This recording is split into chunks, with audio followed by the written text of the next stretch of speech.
The Honda Grand Prix of St. Petersburg. Here to start the 2011 season is green. It is all about Dario Franchitti. Is this a sign of things to come? The Honda Indy Grand Prix of Alabama is underway. Will Power, you couldn't ask for any better. Will Power goes to victory lane. We are green at the Toyota Grand Prix of Long Beach. Conway takes the lead. England's Mike Conway will celebrate in victory lane. Here we go from Brazil. Will Power showing the way once again. You simply cannot beat power. Will Power wins. You are looking live at the world's most venerated racing venue. Dan Weldon is going to win the race. We're underway at Texas Motor Speedway. Franchitti wins the first of the Firestone wins. Green is out. Here we go. Will Power, he was the man here in race number 2. And that catches you up with what's happened so far in the 2011 IZOD IndyCar Series season. And there is the points leader, Will Power. He's got a long way to go, though. He's going to be starting 17th today, deep in this field of 24 cars. The man he's chasing will be the pole sitter, as he's got the points lead, but Dario wants it back, and Dario will be out there after that 170-mile-an-hour run. Here is the two teams, the Ganassi-Penske duels. They have 5 wins, 602 laps led. Everybody else just 2 wins and 156 laps led. Across the top of your screen, you'll see the starting field coming in, and in that period, you'll see the name of Mr. Andretti. That's right, Marco Andretti. In 1991, the family swept the podium here. Michael won the race. Cousin John was second, and Grandpa Mario was third. And I think that's where Rick DeBrule is going to start us off with our final check down on pit lane. Well, Marty, when you talk about the history of the Milwaukee Mile, the name Andretti comes up an awful lot. Let's start with Mario. He won here 4 times, starting back in 1966, his last victory coming in 1985. And then there's his son, Michael. He did him one better. He won 5 times. Well, that's as a driver. He got 3 more as an owner. And while Marco does not have a victory just yet, he does have a pole. But, you know, owning a big chunk of this track's history over the last 5 decades really is not enough for the Andrettis. They want the future. Jamie Little? Well, Rick, of the 4 Andretti cars in today's field, Ryan Hunter-Reay is the only one who's won here at Milwaukee, and he told me that race back in 2004, it was the perfect race. Started on the pole, led every lap to take the win. But it's been over a year since he's been back to victory lane, and today he hopes to change that at his favorite racetrack. Vince Welch? Dario Franchitti knows and appreciates the history of this sport, so he holds particular value in this race and this place. If Franchitti would happen to win today, he would tie Rick Mears for 9th on the all-time win list. An honor not lost on the man who hopes to continue his assault on the record books today here at Milwaukee, Marty. All right, thank you, Vince. As there is the pole sitter, there is Tony Kanaan. Now, this is the best that the KV Racing Technology team has qualified all year. There's Tony in 4th, and right behind him is E.J. Vizo. You know, that team has done a lot of work here in the last little while. With the arrival of Tony Kanaan on that team, those guys are saying what a team player Tony Kanaan is. He's rallied everybody together. He gets together with the drivers. They turn around, and they think they have something for the big teams here this weekend. And Takuma Sato is starting 5th. So they're 3rd, 4th, and 5th. And that's why Kevin Kalkoven is smiling. Let's go trackside. Milwaukee Mile race fans, are you ready? It's time for those most famous words in motorsports. Please welcome back Charles Woodson, defensive back from your Green Bay Packers. He's already strapped inside the Honda IZOD fastest seat in sports to give the command. Ladies and gentlemen, start your engines!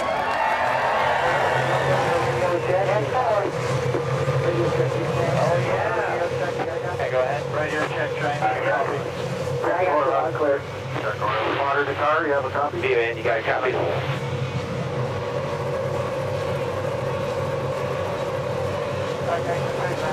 Okay, Tag. Make sure you got your tools where you want them.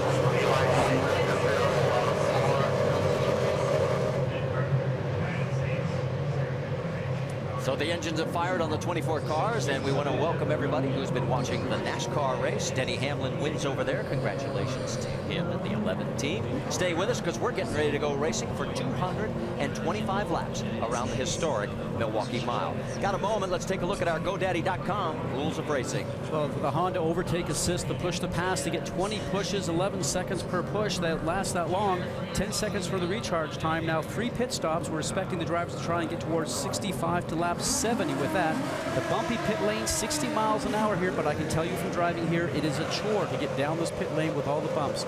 We've heard many of the drivers talk about having patience in traffic, Marty, simply from the fact that if you make one small mistake here, you'll find yourself in the wall very quickly. The cars roll off. We have a total of 6 onboard cameras for you today on our 225-mile race. And from the back of the field to the front, on board with Charlie Kimball. Charlie will start 21st in this field. Moving a little bit farther forward, in the 18th starting spot, on board with the National Guard car with J.R. Hildebrand. And then we'll move up to the 15th starting position with Danica Patrick, GoDaddy.com number 7. And then also in the number 6 of Ryan Briscoe, as he will be starting in the 8th position. He's in a bit different color, a little blue and black combination, so we'll keep you in tune with that. And then moving farther forward in the field, Ryan Hunter-Reay, 7th quickest in qualifying, and he is running GoDaddy.com colors, and it's going to be a little confusing because Mike Conway is running his usual livery. We'll keep you up to date on that as well. And there is our pole sitter, Dario Franchitti, as he also has an onboard camera for us. All right, there is the asphalt that we were talking about and the drivers have been talking about having absolutely no grip. And everybody's going to want to run around the top side of that black area because that's where the grip is. Now, to get past people that are in front of you, you're going to have to run on the darker color to make sure that you can get underneath somebody. The thing is, will it stick? Will you slide up the track and run into the competitor that's on the high side of you? We have spotters here. The spotters will be very busy talking to the drivers, telling them when drivers are trying to charge on the inside of them. So it'll be a very active day for drivers inside the cockpit today, not only driving, Marty, but also listening to all that chatter on the radio as they circle around here at about 23 seconds per lap. Well, we mentioned the fact that Joe Gibbs Racing won today's NASCAR race, and there's a little connection with J.R. Hildebrand. What about it, Jamie Little? Well, he told me that he actually called J.D. Gibbs this week to ask him about Denny Hamlin when he tore his ACL last week. He wanted to know what kinds of things he can do to rehab it, and he told me, J.R. Hildebrand, that is, it was very helpful. And because of what happened at the 500, he didn't need an introduction. He was able to pick up the phone, get great information, and if you remember, Marty, last year, that torn ACL worked out all right for Denny Hamlin. Yes, it did, as we're on the backstretch getting ready to go ring. Now, the farthest back a winner's ever started here, 25th and last, Mike Mosley, back in 1981. So everybody's got a shot as we come out of turn number 4. Pace cars pulled down the pit road. They come down the front straightaway, and the Milwaukee 225 is green.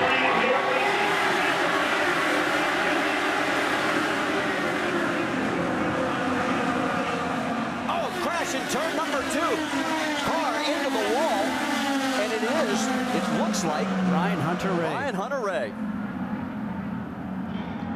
We mentioned the fact he was in the 2nd GoDaddy livery, and he doesn't even make it through turn number 1.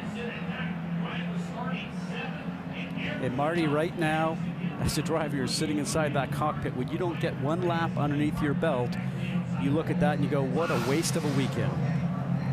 You can see he's on the inside of the turn. The car just comes around from underneath him. That's what we call a loose race car, when the back end of the car wants to come around. Now we're going to ride on board with him. He sees all this activity up front. Off the throttle, not too much though. The back end just comes around. So, got to say, don't want to call it a driver error, but certainly the back end of the car is very loose. Let's watch ahead from Ryan Briscoe's car. Wow, Briscoe does a nice job just to get around.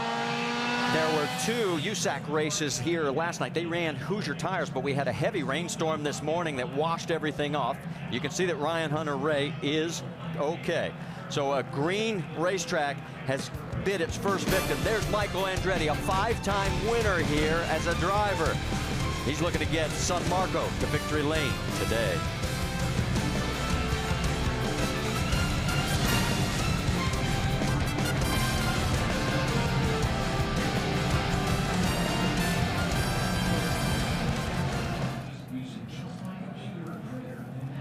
ESPN's coverage of Major League Baseball continues on ESPN Sunday and Monday night. First Sunday, 8 Eastern, Robinson Cano and the Yankees are at Wrigley Field to take on Starlin Castro and the Cubs. Then Monday night baseball at 7 Eastern, you've got Alex Rodriguez and the Yankees continuing their road trip in Cincinnati.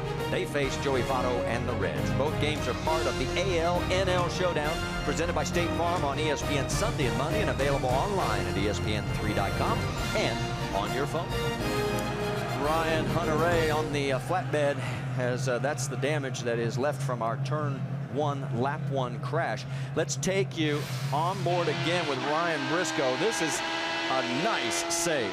Just watch the back end of Ryan Hunter-Reay's car. Just starts to slide out, and how difficult that is for Ryan Briscoe to ride along and know exactly what to do. Now, the track is clean, Marty, because yes, we did have the Firestone Indy Lights race here earlier, but for Ryan Briscoe, he was able to go on the high side because there's no marbles up there. If that was later in the race, that would have put him in the wall. It's not the first time that he's had to avoid disaster here at the Milwaukee Mile. Let's take you back in history to 2008.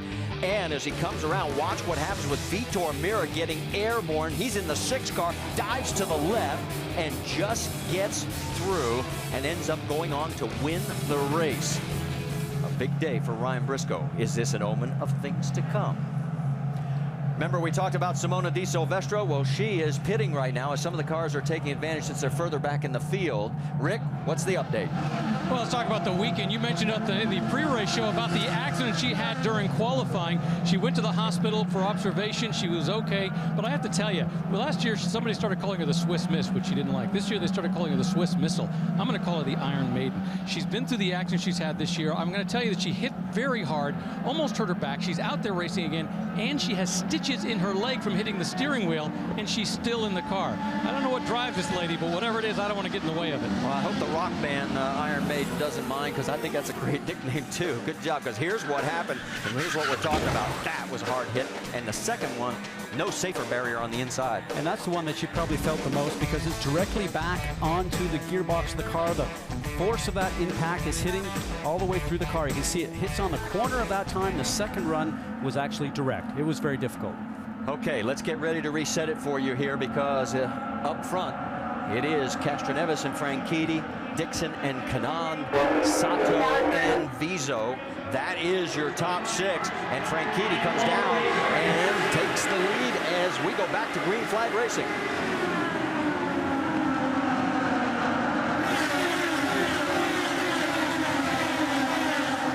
Boy, he has got a rocket ship under him. He pulled away on the first start. They see Takuma Sato. He's down underneath his teammate. That's Tony Kanaan in the 82, and they're side by side. And there's EJ Vizo right behind him in the 59. Smart of Takuma Sato in the number 5 to let the 82 Tony Kanaan move ahead. Remember, their teammates. There's no sense at this time in the race, at the very beginning, to be side by side on a green racetrack. Kanaan told me yesterday, he says, we have a great relationship. He says he's so technically oriented. He's like my data computer, and I'm teaching him about Indy cars. He's teaching me about the data that he learned from Formula 1 racing, and it seems to be working for both of them right now as they continue now in 4th and 5th place.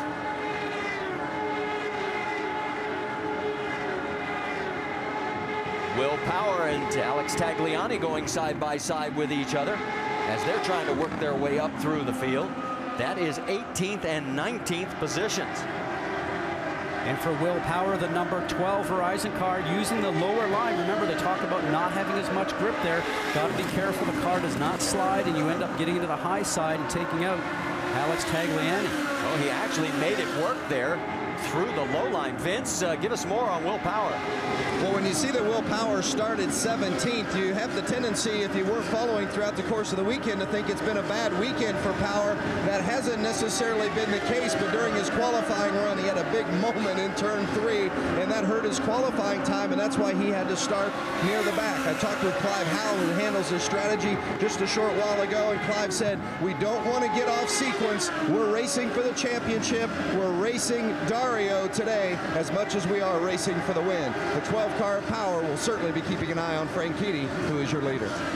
As we move a little bit farther forward, that's Ryan Briscoe and Justin Wilson, as that is 9th and 10th on the racetrack, and Briscoe starting to open up just a little bit of ground.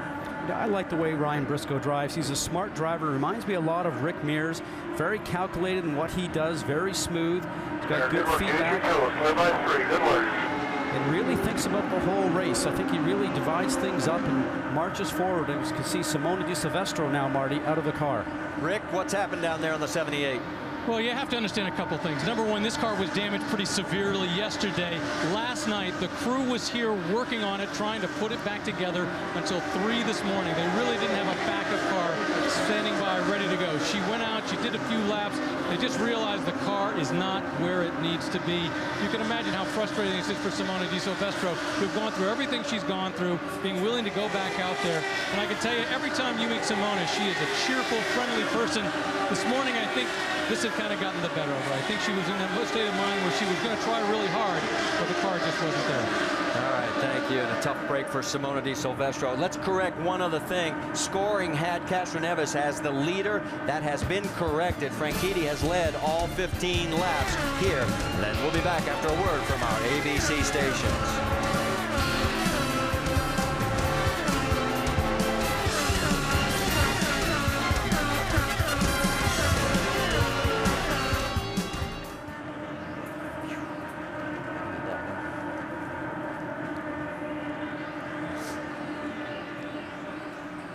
I don't need any more right now.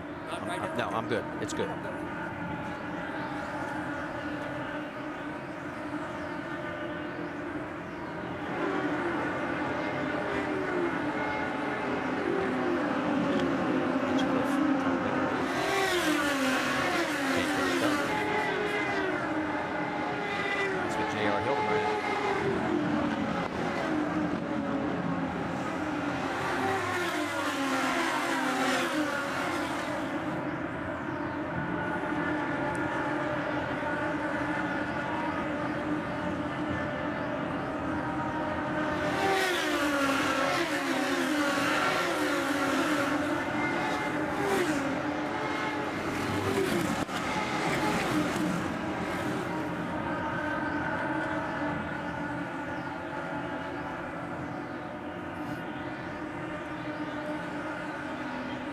We got an overtake here if we get close.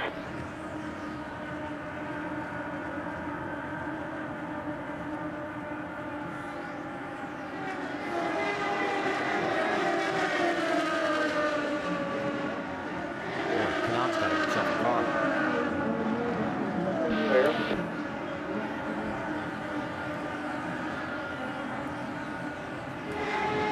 So we're coming.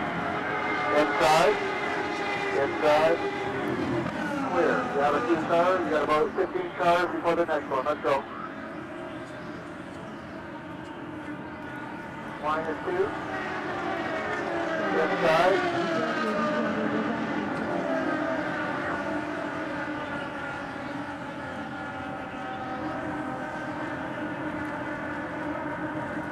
Back here at the Milwaukee Mile, Alex Tagliani has problems. The pole sitter at Indianapolis, he is slow and he is already a lap down in 24th. What's going on, Vince?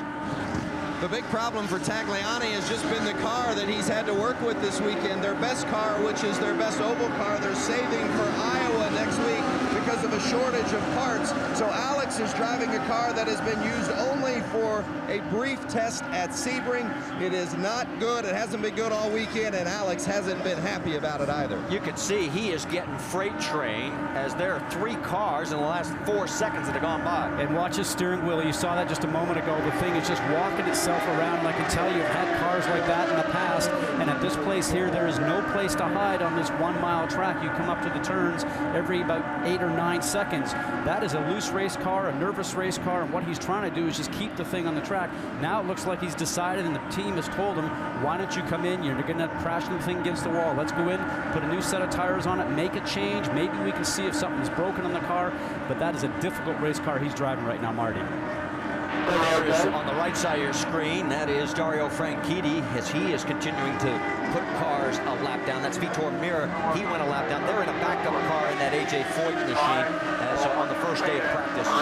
he ended up crashing that primary car. Vince, let's send it to you. Yeah, they just cannot find a comfortable balance for Alex Tagliani. As you guys have noted, they're going to take 2 turns out of front wing and put 4 fresh Firestone tires for Alex Tagliani and hope it helps. Well, for Alex, Vince, it may help for about 10 or 15 laps, but he wants it to make go sure it goes about 55 or 60. That's what he's looking at. Dario Franchitti, a 1.2-second lead over Helio Castroneves. Tony Kanaan has moved up to 3rd. Sato has moved up to 4th, and Dixon has dropped to 5th. But Jamie Little has caught up with a very disappointed Ryan Hunter-Reay. Well, he was our first caution in the day on lap 1. Ryan, what happened with you or your race car that ended up getting you in the wall? I'm not sure what happened. You just lost the rear of the car. You know, it went into turn 1, and I went in there somewhat cautious too, and the rear just kept coming around. So it's unfortunate. It happens. I think that's the first time I've ever crashed out of an oval on the first lap. It's unfortunate. The guys gave me a great car this weekend. We qualified 7th, which is our highest oval qualifying position together as a team. So we were heading in the right direction. Unfortunately, it wasn't meant to be, and we'll have to take it to Iowa. We're really looking to represent Sundrop DHL and GoDaddy here this weekend in a great way, but it wasn't meant to be. We'll keep our heads down and keep working on it. And we just got finished saying that this is his favorite racetrack. Marty, Ryan Hunter-Reay's day is over. And while you were talking to Ryan, we were watching the battle for 2nd, 3rd, and 4th. There is Helio Castroneves with a determined Tony Kanaan and Takuma Sato in the 5 right behind him. So the KV Racing Technology duo really making their presence known. Dixon 5th and EJ Vizo is in 6th. Let's get an update. Vince Welch. The one thing about Tony Kanaan, a 2-time winner here at Milwaukee, is he made the comment to me earlier today that you just never know what you're going to get out of Milwaukee, and he loves that fact. He says it doesn't matter if you're a former winner here or if you're here for the very first time. This place is a handful, and it can be a surprise. So far, it's not so much of a handful for Tony Kanaan, but the one thing that guy knows, it takes 225 laps, not just 31, to get where you want to go at the end of the day. And you mentioned it, we're working lap number 31, and they are coming up on some slower traffic. That's Sebastian Zavedra and Alex Tagliani, and there goes Helio down low. He's going to be on that slippery asphalt. Well, right now, Helio knows from his spotters and also from looking in the mirror that the guys are climbing up behind him, so he's trying to take advantage of the traffic. He does not want to get pinched out. Needs to make this move. Remember, he's on the low side where there's less grip, and he just cannot get it done. Foot back on the power, but hopefully gets the drive off of it, but it looks like Kanaan might have a better run. Still going to try, as Zavedra does not give him any room on the concrete. He has to back off because he learned the last time, as you pointed out, that asphalt just does not have any grip. So the battle continues now, as there is Tony Kanaan right behind him. While all this is going on, Dario Franchitti is now built a 5-second lead. It's the 4th race this year that he has led. He's in control as we go side by side at the Milwaukee 225. Let's check the motorsports calendar for the upcoming week. The NASCAR Nationwide Series, as we're here at Milwaukee. And the Nationwide Series Bucyrus 200 will be at Road America Saturday, 5 o'clock Eastern on ESPN. And then the next stop for the IndyCar Series will be at Iowa Saturday at 8 o'clock Eastern over on Versus. And NASCAR Now, presented by Shell Nitrogen, the Roundtable Monday at 5 Eastern on ESPN2. That battle for 2nd place you're looking at right there, Helio Castroneves and Tony Kanaan. They've cut 2 seconds off of race leader Dario Franchitti's margin. And they have got a good battle going with right behind them by a few more seconds, Takuma Sato. Well, what Helio Castroneves has to be careful of, and now he's going to go down the inside of James Jakes, the number 18 machine. He gets cleared. He wants to make sure he gets that pass done nice and cleanly, but he didn't want to try something that would not work because Tony Kanaan would have been able to take advantage of that. Now it's up to Tony to try to get underneath. The spotter would have told James Jakes in the 18 machine that you got a car hard underneath you. Now those guys have to go off pursuit of Dario Franchitti, who has run the fastest lap of the race so far, Marty, at 163.3 miles an hour. Next best one to that, just around 161 for Castroneves. So is Dario just in cruise mode right now? We'll have to wait and see. Checking in on Ryan Briscoe, as he has got 9th place right there in the number 6. And then Rahal, Graham right behind him there in the 38, as those two working their way around the far end of the racetrack. those are new colors, obviously, for Ryan Briscoe, and that transitions adaptive lenses machine. So we're still getting used to the new colors this weekend already. There's a good shot of the blue and black combination. Right in front of them, you saw Marco Andretti. He is running in the 8th spot. And right now, Marco pretty much doing the job that he needs to do. But one guy who's not doing the job is Will Power. Power is now 16th, and with Dario Franchitti now in the lead, instead of being in the lead by 21, he would be trailing by 18 right now.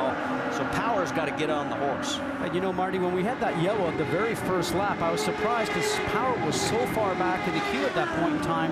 We ended up about 10 or 12 laps before we got going again. Why they didn't bring him in for a splash of fuel? Because he was so far back, and maybe tried to run off sequence. Well, let's talk to Will Power. We talked to him earlier about having the confidence after winning his first oval last week. Getting a win definitely gives you confidence when you're not at the track, when you're thinking about it. But I think when you're in the thick of a weekend, it's all the same. It's all about getting the most out of the car, and you know, obviously having a solid race car, and just working through all those little details that make you confident. Working lap number 48, and we talked about the fact that tires would start going away about this time, and we could see some pit stops here early. They can go deeper on the fuel run, but you may be giving up too much in the traction department, as we'll find out. Oh, and look at Ryan Briscoe. He got high in the corner, and boy, now he's off the pace down the front straightaway. Now remember, he did that in the third. That's Danica Patrick going underneath him. Spotter information. Remember we talked, we did that in the first lap. The track was clean, no marbles. 50 laps, a lot of spotter information coming to him. What happens when you get up there? You end up getting top of the marbles. Let's wait and see what happens. The number 38, the Service Central machine, the Graham Rahal comes in, leaves him a little bit high. I'm not saying I like that move. You would have thought that Graham would have been back down on the low side in the dark area to make the turn. He really left Ryan Briscoe, the number 6 machine we're on board with now, high and dry. And I don't think Ryan A, expected that, and B, probably appreciated it, because now it's going to take him a few laps to get all those marbles off his tires.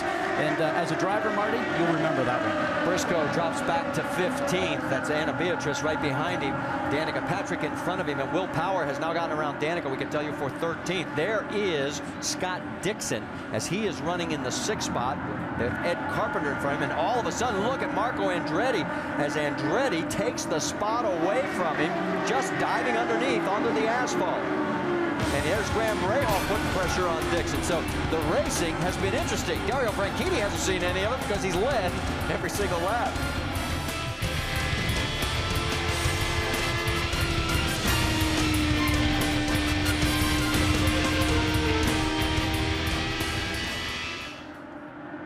Serbia up to 5th. Boy, Scott got snookered there. He was not ready for that. Well, but if we could at least get to Serbia, because he has moved up. And maybe even Vizo, because we've not really given him a whole lot of love this year, because he's doing a darn good job at 5th. Well, we mentioned him. We haven't mentioned Serbia. I mean, Serbia started 10th, he's up to 5th. Feeling bad because I've beaten him up a lot this year. Do you think just taking out more area will help, or do you need more than that? I need a lot more than that, Rob. This car is really violent. 10-4.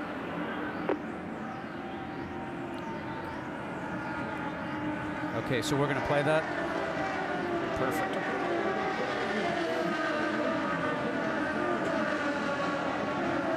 Outside clear.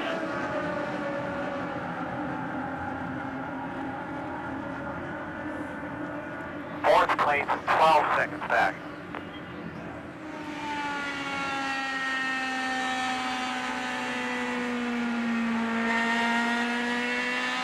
Clear, clear.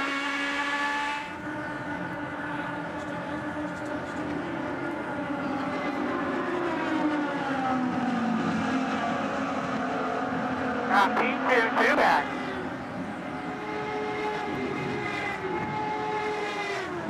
P2, up looking on the outside. Outside, outside, outside.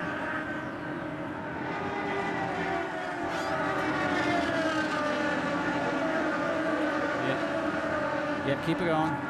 I'm watching. We're right now, right there. That's what I wanted, yeah. So call that close moment. Not sure they touched, but. That put him a lap down.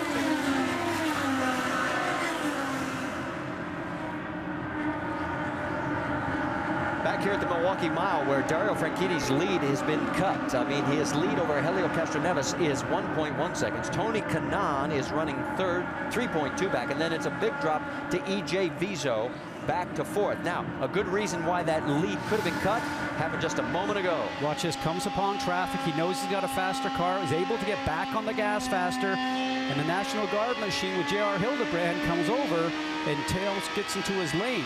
Those two guys almost hit tires. Now watch the left front going past his right rear closely. Now watch Hildebrand's right front right there. He wanted to come up high. Franchitti wanted to go low.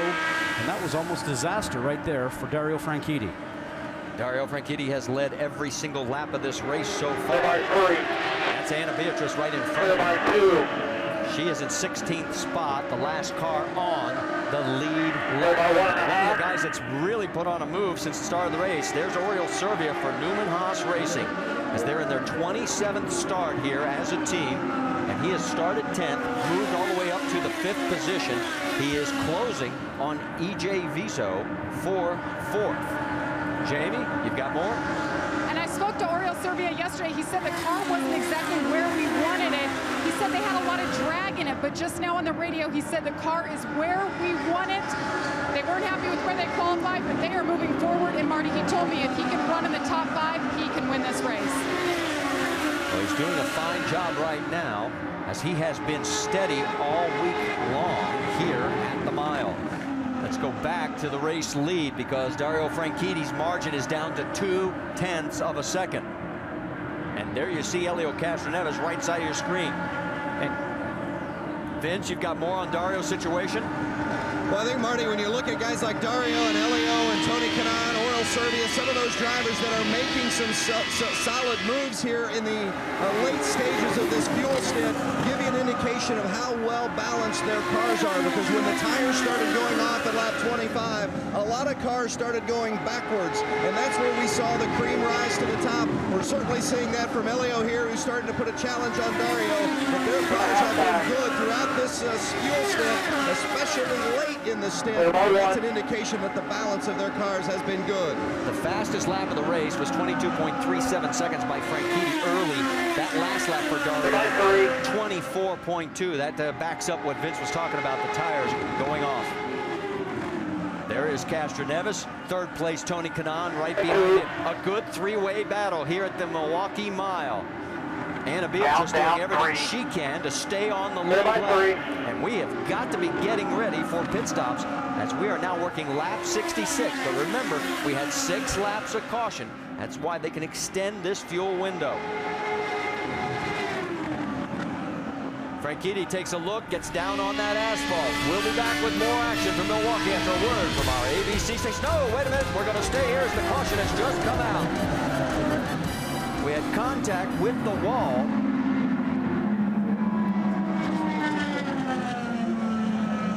That's Anna Beatrice right there. She was in the process of going a lap down, and I think it's her contact with the wall. We just got a glimpse of it. If you can stay out and pass up so we don't have to come in right now, would be good. See if you can just pass up and let the cars really come. Here we go back, and yes, it is Anna. And she's up on the high side. Remember, we talked about that being down in the groove area. You get up into that high gray area, and she was probably looking in her mirrors, leaving some room for the leaders that were coming up behind her, because she was getting the blue move over flag from the starter stand. But as a rookie here, she's also raced on the mile ovals before, but first time here in IndyCar, she just learned a very hard lesson. Now, she entered a closed pit, so obviously she'll have to go to the back of the field for the restart. But obviously she needed to get in and get those tires and everything checked. And we'll get ready for our first round of pit stops here under the caution, our second of the day, as we have completed 67 of the 225 laps. And it has been a dandy race. This lap, as Milwaukee got 60 behind you. You'll have to get around his guys, but brings him around turn number 4. And here they come, and we'll send it down to Jamie Little. And Elio Castroneves' best start of the year, second right here. He was closing on leader Dario Franchitti. Says the car is just a bit loose. They're going to put 4 Firestone Firehawks on there for Elio Castroneves. Vince Welch. Tony Kanaan in the middle of your screen loves his race car. They'll just put 4 Firestones, no changes. Dario Franchitti on the bottom of your screen says it's sliding on both ends. He doesn't know what to change, though, so they just gave him 4 fresh Firestones, and off they go. Issues on pit road for Scott Dixon, as they have just finally gotten him turned, and they had to even come out and jack him up and turn him into the box. Have a good stop here, guys. That was fucking Sato.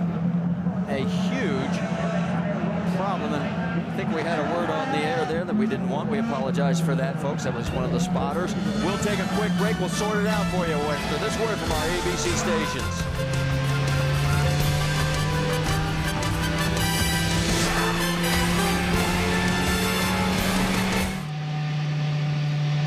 We're back under our second caution, and a lot has changed because of what happened on pit road. Takuma Sato ends up coming out in 14th spot.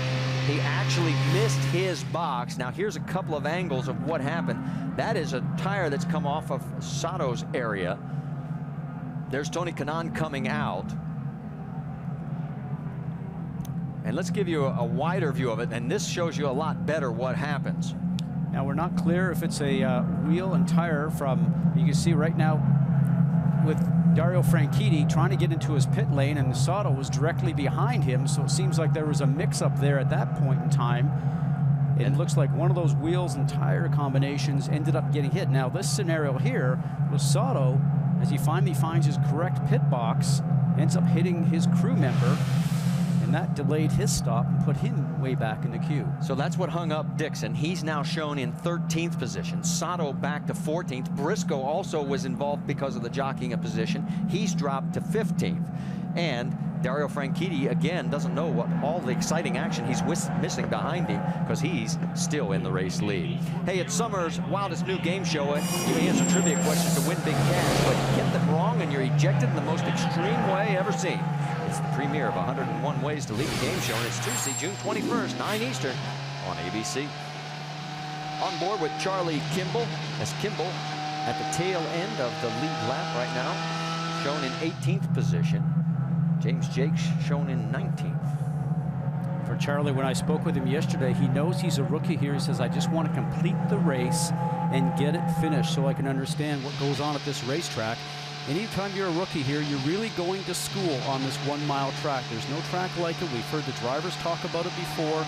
Really no banking here, what to speak of. It's not like being at Texas the other weekend where the banking helps and assists you. You really drive Texas by the front of the car, a lot of load in the right front because of the banking. Here at Milwaukee, the track is so quick that you drive it off the right rear, and sometimes you have difficulty believing the car will be okay through the turn. Vitor Meira is out of his race car. Don't know exactly what the reason is. As we mentioned, they crashed the primary car the first day of practice, and he has climbed out of the 14 AJ Foyt machine. So no chance for victory for AJ. Now, there are several cars in front of our race leader as Dario Franchitti, and those cars have not pitted yet. Hildebrand, Conway, and Kimball.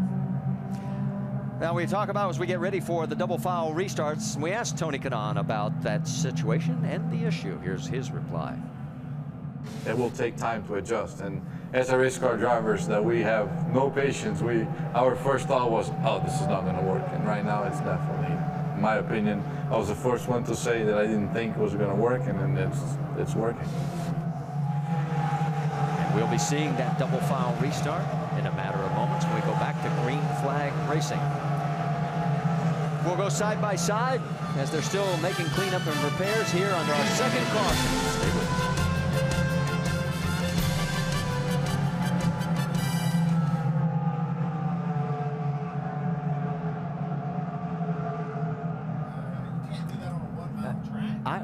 I just don't understand. They can't pit if they take the wave around.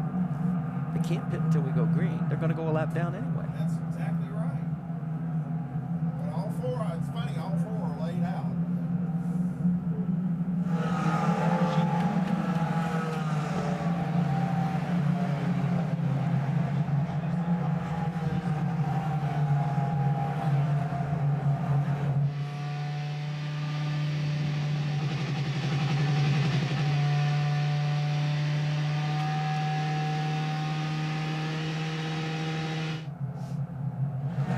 getting ready to do the wave around.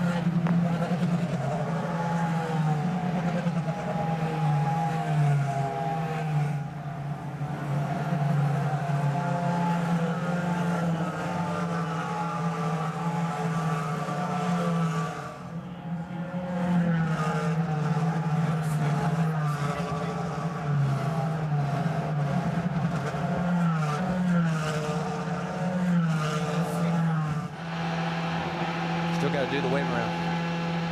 Sweeper just turned off on the backstretch.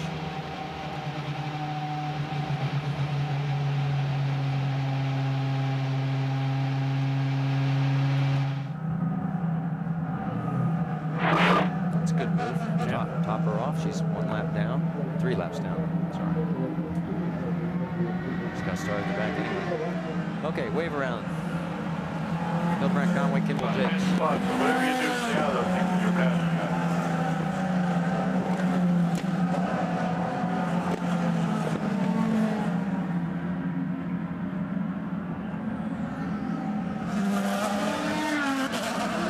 It'll be green next time. There'll be 79 laps in the books. See, they're coming in. They can't do that. No, it's legal now. You can do that. On the wave around, you just definitely. Well, they're going to go green and they're going to go out then. Yep. Mixture 1. Well, the other side of it is they're going to be in the wave. All this group coming out.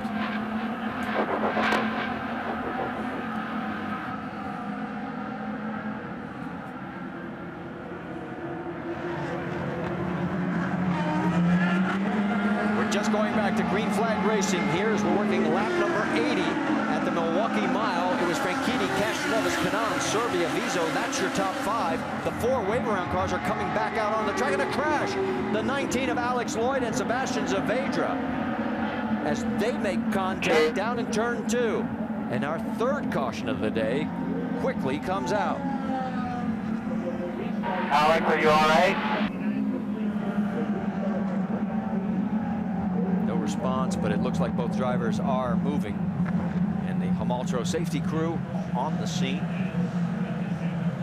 The 4 cars that took the wave around were Hildebrand, Conway, Kimball, and Jakes. We'll see where they shake out when the yellow came out.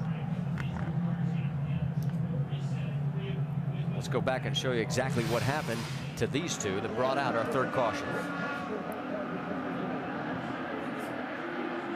Looks like the 19 of Alex Lloyd just starts to come around, Marty, and then unfortunately for Sebastian Saavedra, the number 34,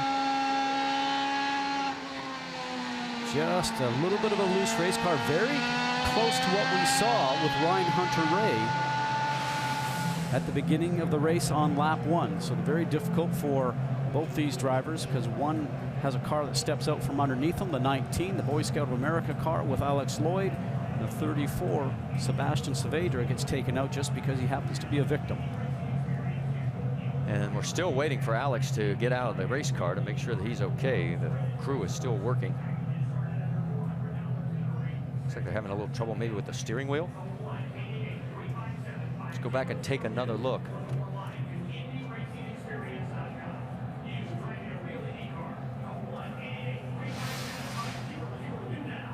Very active racetrack right now, and you can see there again, he's very close to the 67 machine, the yellow car that was just in front of him, who might have been tightening up his line just a little bit, and that was Ed Carpenter driving the direct supply machine.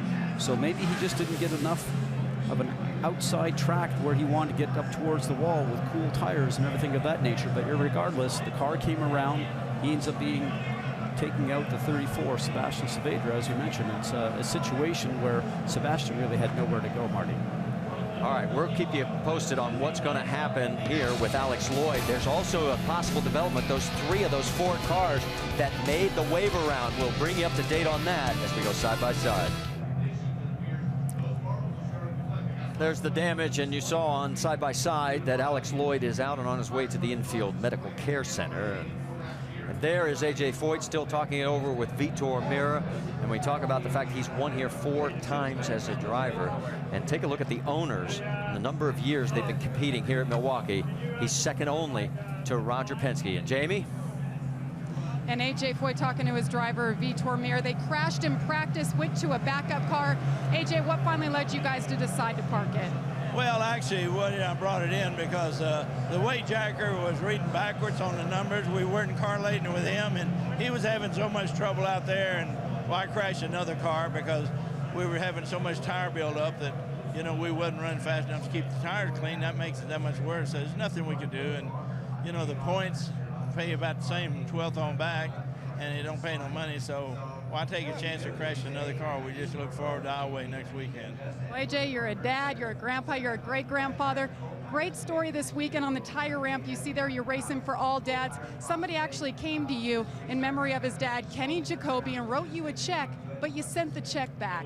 Why? Well, that's quite true. You know, you like to do good things. People's done a lot of good things for me, and you know, the guy sent us a cashier's check for $5,000. I said, no, I'm just glad to do something for other people too. And you know, I wish it would have turned out better for all of us, but you know, you got to take the good and the bad in racing. That's the reason they call it racing. That's right. A lot of dads on this team, including their driver Vitor Mir and AJ Foyt. Marty? Great stuff, J-Man. Nice touch by the legendary AJ Foyt. We're still cleaning up our third caution. Stay with us. Dario Franchitti is still the race leader.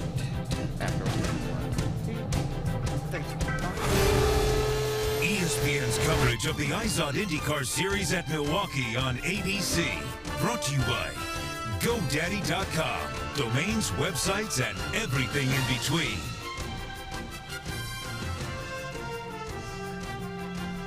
That's Milwaukee today. This is what Milwaukee looked like through the years, as of course it started out as a dirt track, and boy, I'll tell you what, some of the names that have won here, as we told you, Roger Ward right there, he won the most times here, 7. Michael Andretti won 5, 8 others with 4 wins, including the man we talked to just before the break, the legendary AJ Foyt. All right, as we get ready to go back to green flag racing, let's update you quickly on one of the guys who had a major issue, Takuma Sato. You saw that he struck the crew member. Well, that is a penalty, and he is going to have a pass-through penalty after we go back to green flag racing, and this is what got him the penalty.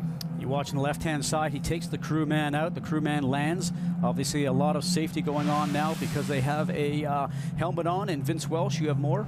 Well, Takuma Sato is going to come in and just get a top off of fuel.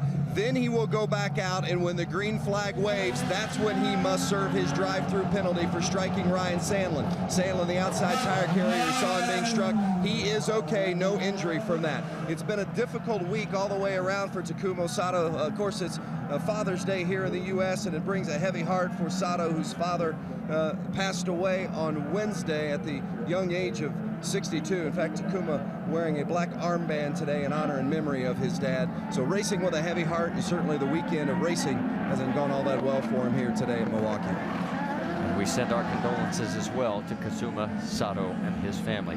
Now there is Mike Conway. Now he is taking advantage. Now he is one of the 4 that took the wave around before this third caution came out, and he was the only one lucky enough to be in front of race leader Dario Franchitti when this third caution came out. So he is back on the lead lap. Hildebrand, Kimball, and James Jakes are still 1 lap down. As we get ready to go green flag racing, it'll be Franchitti and Castroneves. Franchitti down on the low side, then Kanaan, Servia, Andretti, Viso. That's your top 6. And you heard it, we're back to green flag racing here at Milwaukee. Another great restart for Franchitti. Boy, he just opens up a big margin. When he's got fresh tires, look out. Able to put what we call power down, put his foot on the gas, no tire spin, and accelerate away to the turn. A couple of lap cars that everybody's dealing with up the front there. You see a lot of guys that are not on the lead lap, sort of in the mix of things. Top side of your screen right now, the number 4, J.R. Hildebrand.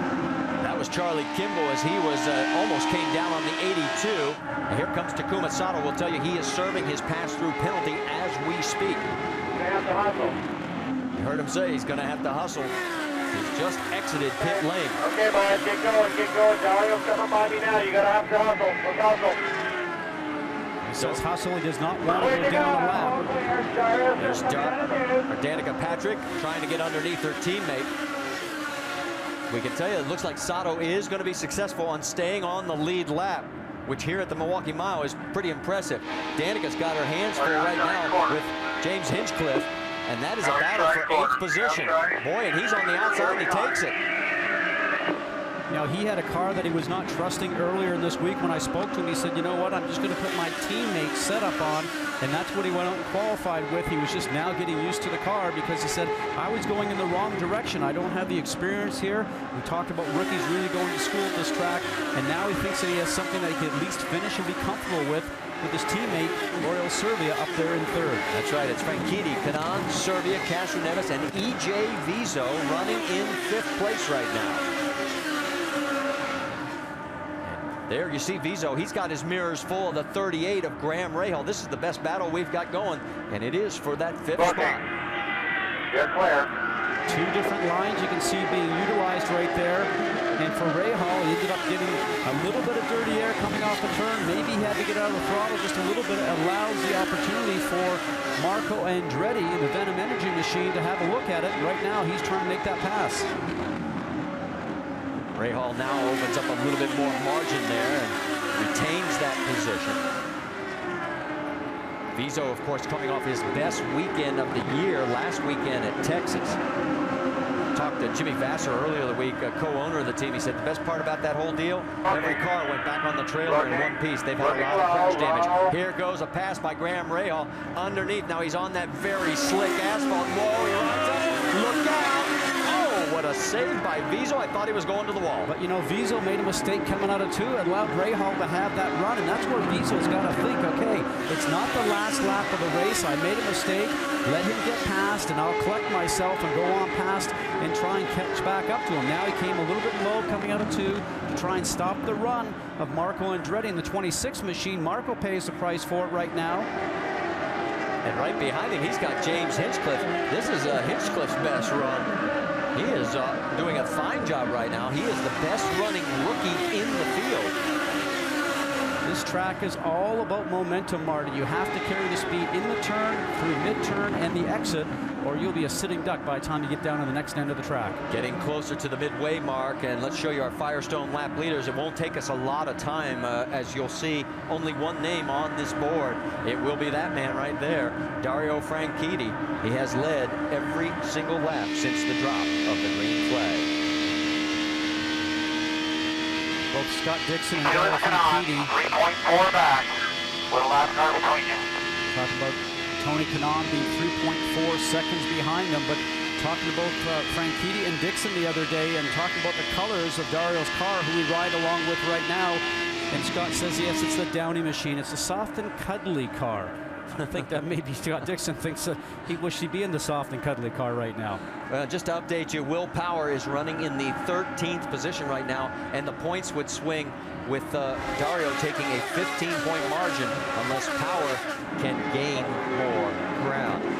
While we're watching the action on the track, you see Scott Dixon. He's trying to fight his way back. He's now back into the 10th position, and there is Alex Lloyd. Rick DeBrule's caught up with him.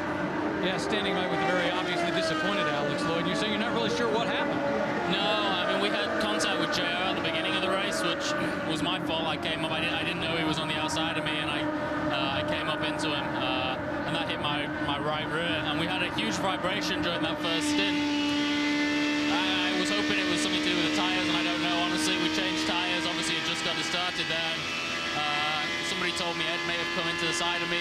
Again, I have no idea. All I know is we got loose, and I caught it once and then couldn't catch a second time, and then unfortunately, you know, we were in the wall and we took Sebastian with us, which was a shame. But yeah, it's disappointing for the Boy Scouts guys. It was a big hit that we didn't need. We were having a bit of a tough start to the race, but we were hanging in there, and I think if we could have continued to hang in there, we could have had a decent result, but not to be. Alex Lloyd out of the race. All right, it is on the left side of your screen to see the nose damage on the number 9 of Scott Dixon. And usually what ends up happening with that, if it stays there, then he can maybe make some adjustments inside the cockpit for that with his roll bars, and also has what we call a weight jacker to move some weight on the front wheels from left to right or right to left. He can probably adjust for that. If it comes off completely or starts to drag in the ground, he'll probably have to come in and change it. That will certainly cost him time on the racetrack. You're on more with Danica Patrick. She's running right in front of the number 9. As she's 9th, he's 10th. They're all chasing Dario Franchitti at lap 108.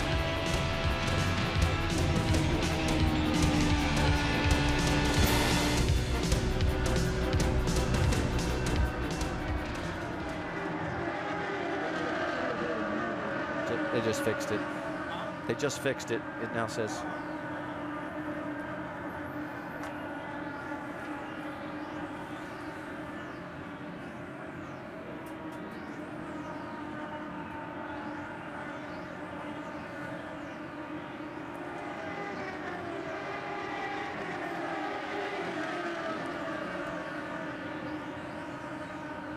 Vince with TK.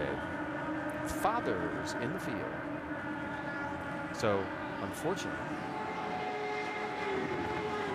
Vizo. Okay. I'll do that part and then send it to Vince.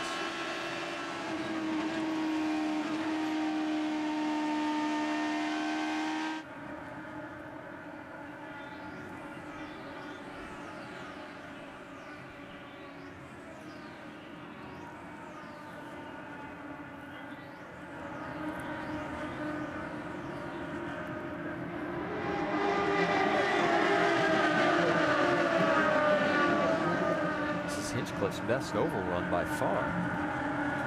He's up to 7th. Oh, give each other room.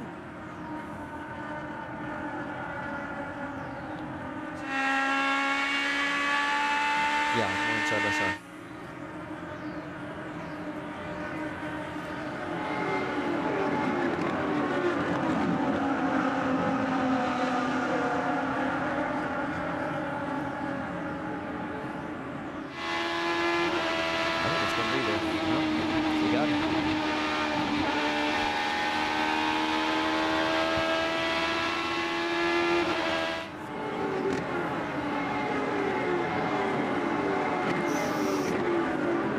Dixon going after each other.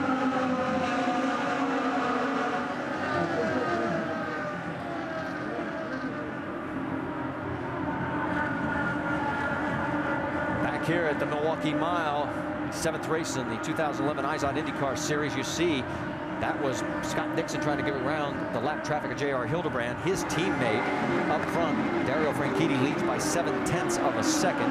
You see that Dixon has now cleared that lap vehicle. In second place, it is Tony Kanaan, and all of a sudden, Kanaan shoots around the number 10 and takes the lead. So our first lead change right after the midway point. Dixon, or I should say Franchitti, has clinched the 2 bonus points for leading the most laps.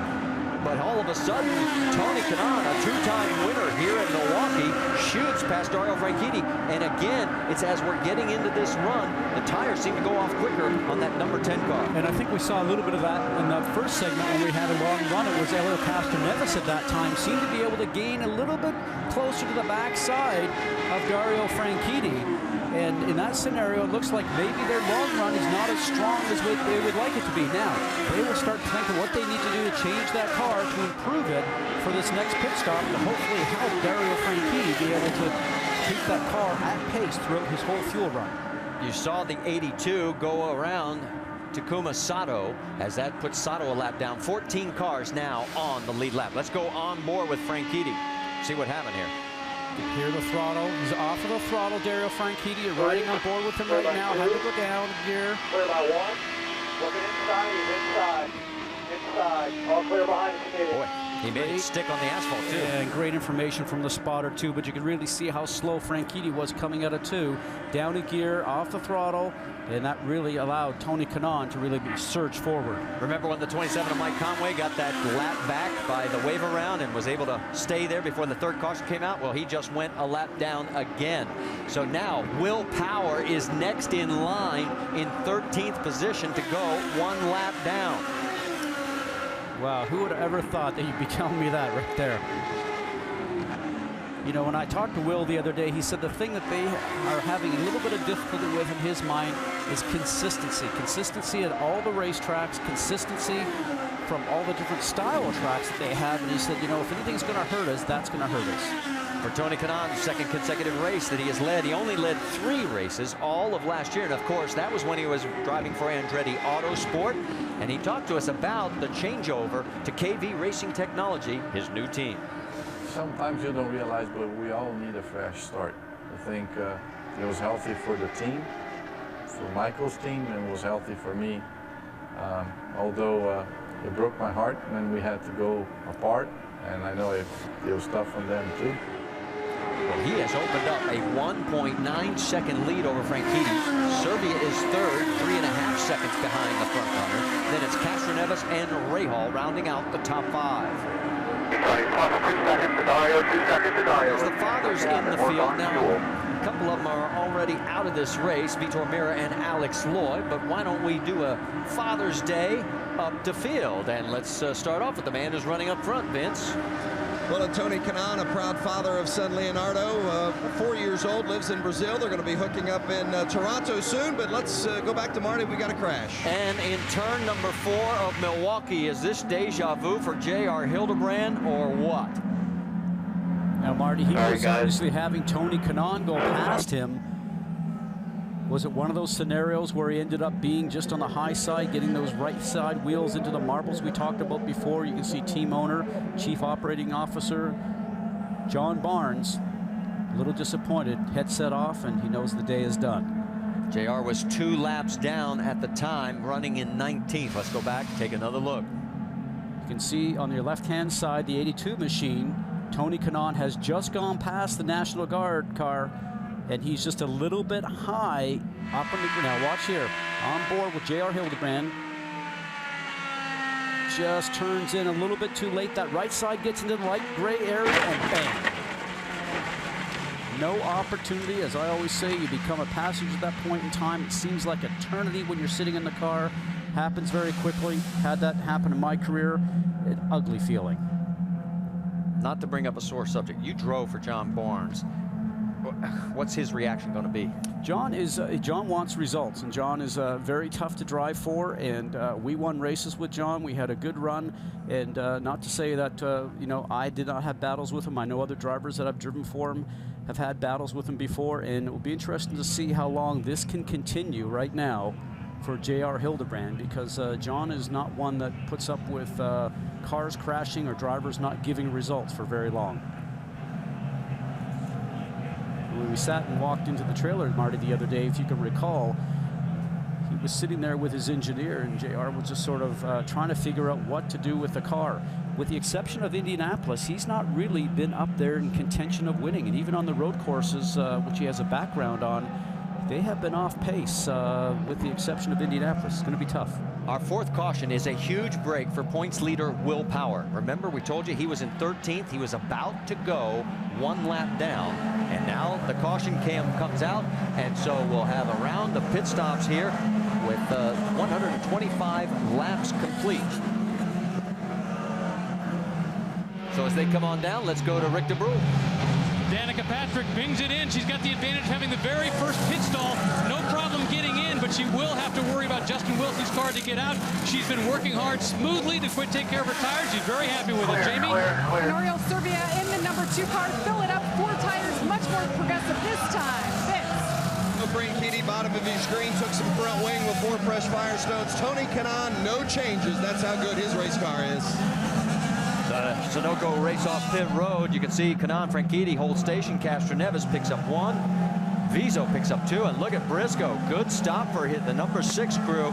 Rahal drops 1. And there's the number 4 National Guard car on the hook here as we go back to a bad memory for JR. The final corner, the final lap, trying to get around Charlie Kimball.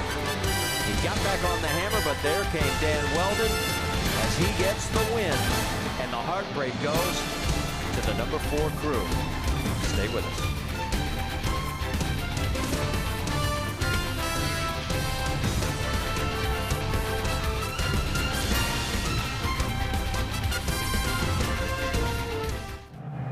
Back here at the Milwaukee Mile, there is Oriol Serbia. Remember, he was in 3rd place coming in. He is in 12th place, and here's the reason why. Now watch, the left front tire changer will be the right front to us. The tire is going to come off. He'll put the new wheel on. Then he goes to with his wheel gun and puts the wheel gun back on. Watch him hit the button, though, when the car goes back down, back up. He'll hit the button. That's a two-way gun, and I only suspect that maybe he didn't hit the button when he took the first wheel off. It's something the wheelman has to do, so the gun will go in the opposite direction to put the wheel nut back on. Cost him 9 positions, and he's going to have to fight his way back. He'll line up right alongside Scott Dixon. Now, Dario Franchitti, who has led the most laps, let's go back to his pit stop. He had a close call. Threading the needle, as we talk about this all the time, and yes, he hit a piece of equipment. So the question is now, will the IRL officials decide that will be a penalty, or was the tires sitting out there too far out into Will Power's pit lane? This is the shortest pit box that we race on all year, 36 feet. What are you hearing, Vince? Well, it was interesting to see the crewmen, you'd think that the crewmen would be upset with one another because of that situation, could damage the car of Franchitti and obviously could harm the Team Penske crew member, but the crews got together afterwards, talked it over, patted one another on the back, and went forward. So no harm, no foul, at least as far as the crew members are concerned. All right, well, we're still waiting to see what is going to be the determination from race officials, as this could be extremely costly for Dario Franchitti, who's shown in second position behind Tony Kanaan.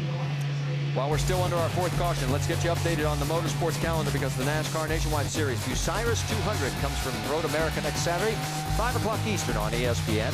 Then the IZOD IndyCar Series at Iowa, that's Saturday night, 8 o'clock Eastern, with our friends over on Versus. And NASCAR Now, presented by Shell Nitrogen. Roundtable is Monday, 5 Eastern on ESPN2. So a tough break for Oriol Servia. There you see him coming through, as Newman Haas has 7 wins here at Milwaukee in their 26 previous starts. And he's going to have to fight his way back. Let's get an update from pit road. Jamie Little. Well, somebody to keep an eye on is EJ Viso. After struggling this year, 3 DNFs, he's having his best weekend so far, coming off 2 top 10 finishes at Texas. This team is fired up. They put off some great times today during their pit stops. EJ has a great car. They think they can get the job done. These KV cars are something to watch today, Marty. All right, and we have just been told from race officials there will be no penalty to the 10 car. No penalty. So Dario Franchitti dodges a bullet. He stays in that number 2 position. You can see everybody forming up now for the restart, as it'll be Tony Kanaan on the inside. The 6th race that Kanaan has led at Milwaukee ties him with Helio Castroneves as the most among the active drivers here at the mile. Extra 1. Little gamemanship going on here. Tony try to keep him wide going into 3. As we get ready to go back to green flag racing, it's time for the IZOD Speed Zone. Green, green, green, green, green.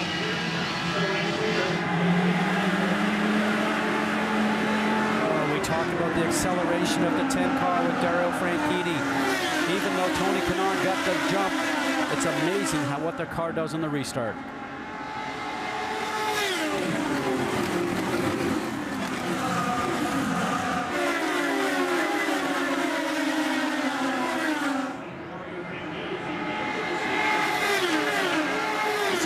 Franchitti, Kanaan, Castroneves, Viso, and Rahal now in 5th, and Will Power and Dixon going after each other. That is 11th place on the racetrack. The battle for 6th. Marco Andretti going around Ryan Briscoe. So move Marco up a spot. Danica Patrick trying to get around James Hinchcliffe. That is for the 8th position. Remember, Danica started 15th. Here we go again with Power and Dixon. That is for 11th on the track. Oh, ran him high on the exit of 4. Power didn't like it. He's going to come back and charge on the inside. Oh, and he does it. Whoa, what a couple of corners for these guys. We talked about rivalry, and here comes Dixon. He's going to come back. This is brewing up this season, guys. Penske against Ganassi. It's so close. Man, drove it. I thought the wheels were going to touch on that one for sure. This is going to get better, guys. I tell you, as it goes right now. Servia right in front of him. All he can do is glance in his mirrors and say, thank goodness I'm not in that mess. He's trying to pull away from him, but here comes the 12 of Will Power. If you're wondering about the points championship, Power came in with the lead. If he doesn't move up farther, he could be as much as 13 points back as it stands right now. Looking now at the 4th place battle. That was Vizo and Rahal. Vizo in the 59, Rahal right behind him. Remember your overtake, you're getting some good runs now. You hear his team telling him about the overtake. Remember that Marco, kill this tire. You're not up front anymore. Let's focus on Vizo. Clear by 15. You heard him talk about the overtakes. Let's talk about that again. The Honda Overtake Assist, a button that the driver pushes on his steering wheel to give him an extra 200 RPMs and about 10 horsepower. Now they get 20 pushes of that button. It lasts for 11 seconds, and it takes another 10 seconds to recharge. But what I like to say about that, it's like a debit card. You continue using it early on, and you will not have anything left in the bank by the end of the race. And I've noticed that the top drivers right now have only used it a few times. Franchitti has 14 pushes left, Kanaan 13, Castroneves 17. So you're going to want some of those for the end of the event, because you know your competitor will certainly have some left in the bank.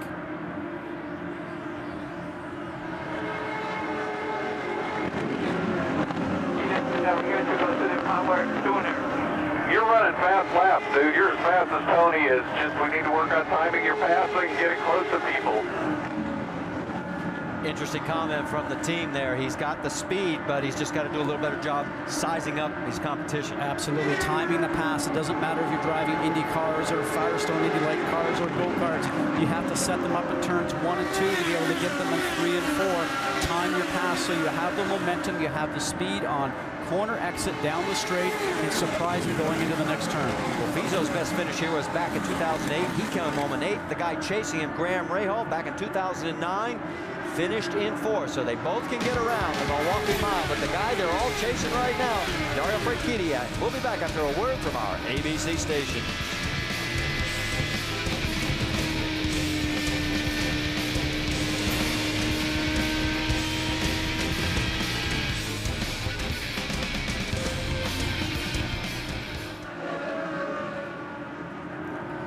Here at the Milwaukee Mile, where it is Dario Franchitti leading Tony Kanaan. And we've got a moment. Let's talk about ABC Tuesday, June 21st. A new drama series takes you to the most dangerous place on Earth.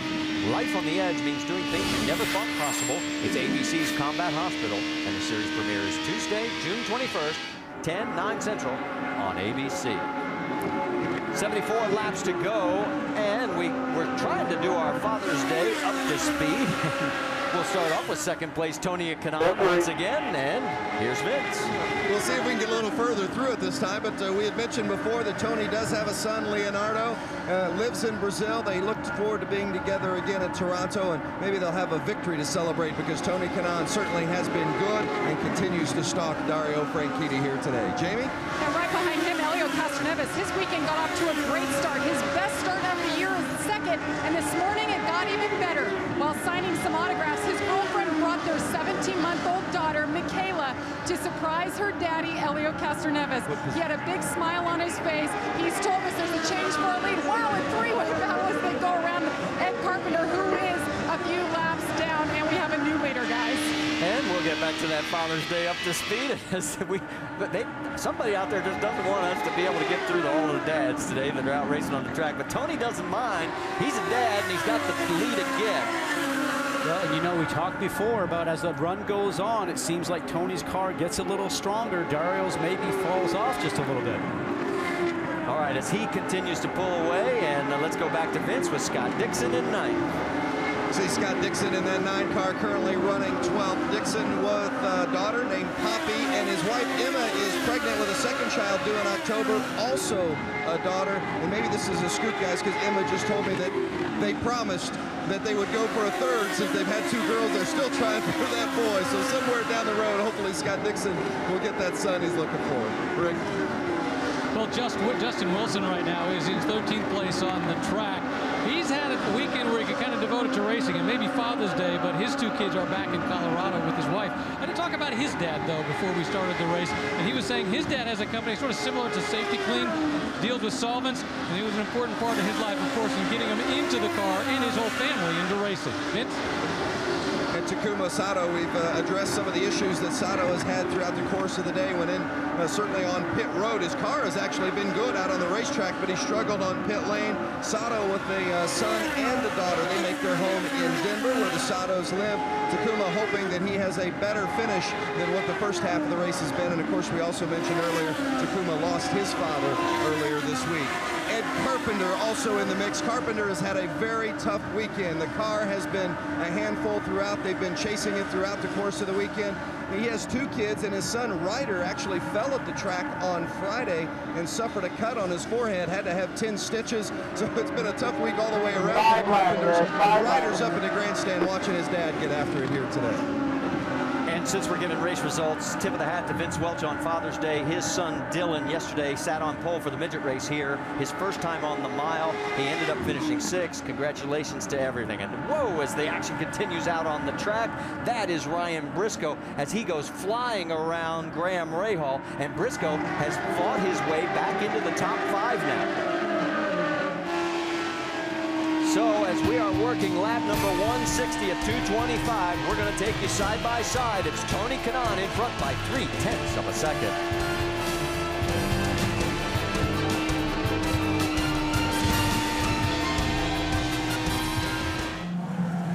Pits are open, 59 to go. This could be the money stop because we've gone longer than this, even with the caution laps included. Jamie Little, sending it to you. And Elio Castroneves says he has understeer up high, but he said just leave it. They're going to put 4 tires on and fill it up with Sunoco fuel, Vince. Tony Kanaan in the middle of your screen, no changes. Those 4 fresh Firestones, they haven't touched that race car today. Dario Franchitti on the bottom of your screen says the car's a little bit tight. They're going to give him a half a turn, a front wing, and race it off pit lane. Wow, and the race off pit road. As you can see, Castroneves picks up 2. Kanaan drops 2. Hinchcliffe. And boy, James is making his presence known. And Will Power, boy, did he need a big stop. Ryan Briscoe lost a half a dozen.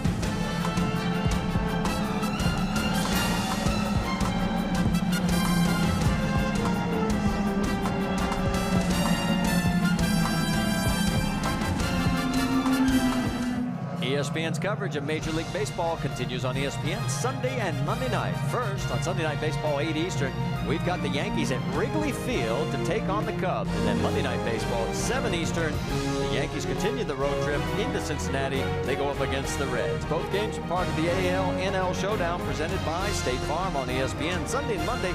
It's available online and at ESPN3.com and on your phone.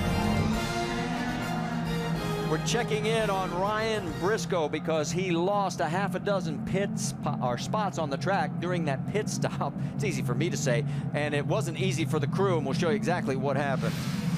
Well, this scenario comes in, he hits his mark perfectly. All the crewmen go to work, and you'll see the jack man. The air jack is starting to go in there. That is going to be stuck by the time they get the service work done, and he wants to leave. You can see that the car is still up in the air. They're fighting with it. He finally gets it down, and then he's able to engage gear and then leave pit lane. But the damage is done. He's lost a lot of time, Marty. He's going to restart in the 10th position as he'll be right alongside Scott Dixon. Up front, it is Elio Castroneves, our 3rd different leader, and 4 lead changes.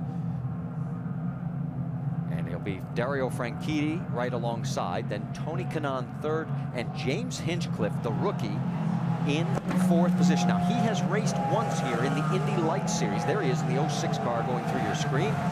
He started in 2009, finished 7th in that race. Well, you know, and aboard that Sprott IndyCar machine right now, I'll tell you, I spoke to him the other day, and he goes, Indy Lights car is one thing around here. He says, driving an Indy car, boy, this racetrack goes past you a lot quicker than it ever has before. He finished 4th, his best of the year, back at Long Beach. And Elio Castroneves, our new race leader, let's listen in on the radio. Here's what we picked up. Thank you, or anything? I'm still catching my breath. I'm sorry. That was good. Good job, guys. All right, we'll go to the end. That's Tim Cindric sitting there saying, not even a thank you for that great stuff. Oh, well, while they're all smiles right now, one guy who is not is EJ Vizo. How about it, Jamie Little? Yes, and actually we caught up with JR Hildebrand, too. Both are here. Actually, JR is on his way to the medical center to get a drug test right now. I see your knees all wrapped up, though. Your day ended early. What happened?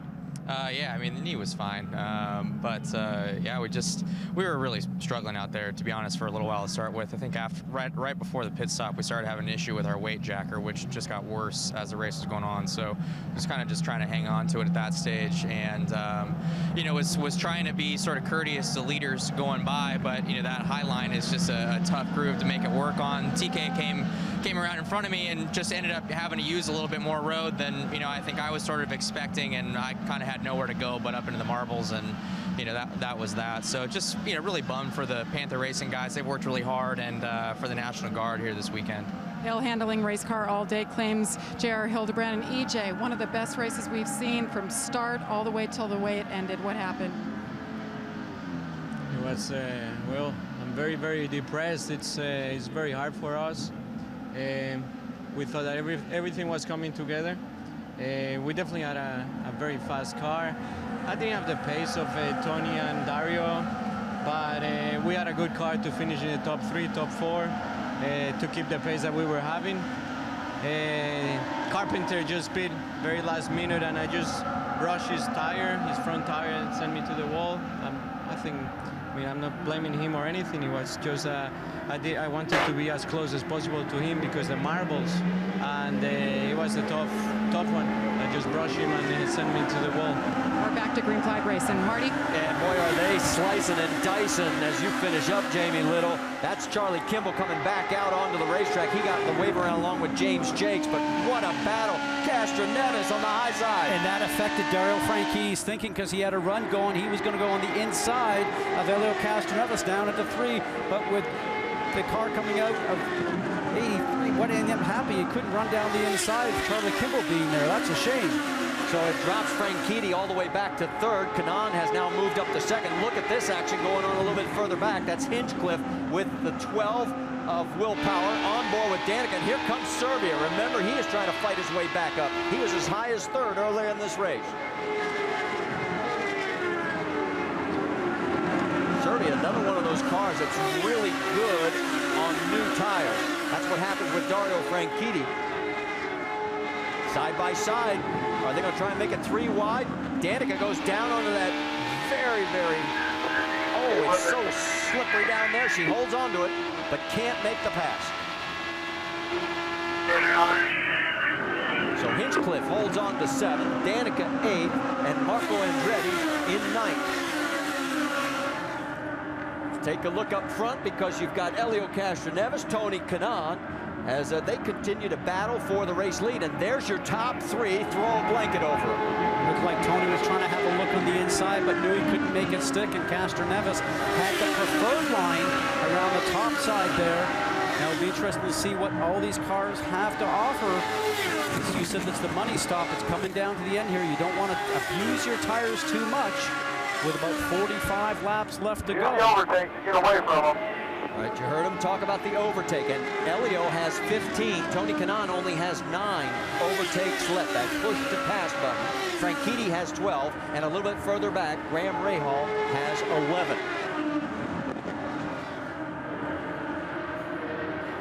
All right, we were talking about how costly the pit stops can be. Before after this last pit stop, Dario Franchitti had the points lead. Right now, with Willpower getting back into the mix and moving into the top 5, Power would come out of here with a 13-point margin over Franchitti if Franchitti stays in 3rd. And Power was very smart as you're riding on board right now with Dario Franchitti. But on that restart, it's a great time to pass cars. And for Willpower, he used up 5 of his push to pass to be able to move forward and march past the cars in front of him. As you ride on board now with the Firestone telemetry with Dario Franchitti, just let's watch his throttle application. It's 100% now. Tells you how the car is working. Off it completely, touching the brakes. He'll do that with his left foot. Sometimes you do that to put the weight shift forward on the car to get the front to bite to get through the turn. Tells you that the car is not working for him down there in turns 3 and 4. We just went through 1 and 2. Again, as we watch this Firestone telemetry, let's see the same characteristics are here in 3 and 4. Tells you the car is not working there. He mentioned to us, Marty, he's having problems in that turn all weekend. Well, one other thing he mentioned to us earlier in the weekend when we talked to him was how tight this competition is, and this has been a great example of it here today at the Milwaukee Mile. most of the guys out there on the track, there is a very, very intense competition. When we get out of the car, some days it spills over to out of the car too, and we have a little exchange maybe. And other times we just sort of shake each other's hands and say, "You're doing a great job there." Right now he is 2 seconds behind the race leader. His car definitely works better when it has on fresh tires and out in clean air. We're getting reports that Helio Castroneves may be having a tire go down, Jamie Little. That's what we just got a report on. Helio saying he has you hear Tim Cindric talking to him right now. Helio came on the radio and said, "My left rear is going down." What do you guys think, Scott Goodyear? Well, his last speed's 160 miles an hour. There's a couple of things happen here. You have the information on your dash for the driver, and then you've also got real-time telemetry, the information. The real information They just told him the rear tire, and it looks like that left rear is going down. Well, right now it certainly is. You can see that coming down. Now, if that was the right-hand side, he certainly would be into the wall right now, but important to note, he's telling him to pit. The left rear tire pressure looks low. Does it feel okay? Focus in on that. They'll see that on their television screen. If we get a tight shot on that to show the sidewall is going down a little bit on that. Now what they're saying is they see it via real-time telemetry back in the pit box. All that information is sent back to the engineers. They monitor it, and they'll see that happening as the race is continuing. We mentioned at the top of the broadcast, for 11 straight years, Helio Castroneves has won at least one race every year. Right now he's in the race lead, but that is in a very precarious situation. Tim Cindric's got to make a call here soon, because there is definitely a tire going down on that left rear for the 3 car. Now, Marty, he would certainly feel it, as I mentioned before, if it was on the right-hand side of the car, where the car is subject to all the G-forces. You're seeing over 4 Gs in these turns each and every time. The inside has not worked as hard as the outside, but with 35 laps left to go, the question is, will it just sit at the pressure it's at, or will he be able to make it to the end? Looking at the Firestone telemetry, you can see exactly what is happening, and you talked about the G loading. That'll be the one on the right side. You see how many Gs, and you're right, 3.4 on the outside of that car. I'm not sure that tire would still be functioning at all. Well, right now he's turned 156 miles an hour, continuously losing about a half a mile an hour per lap. Is that just because the tires overall are just starting to wear a little bit and the car is naturally going slower, or is that really making a difference to him? Now, as for Helio, depending how much it's going down, he would certainly feel that characteristic of the car would change. Well, Helio Castroneves is no stranger to having a late result that goes south on him. Let's take you back to 2007, when all of a sudden, as he is just flying out of turn number 4, the wing just folds and he goes sailing into the wall. We're going to go side by side. We'll keep you posted with that, and you'll see if Helio takes a pit stop.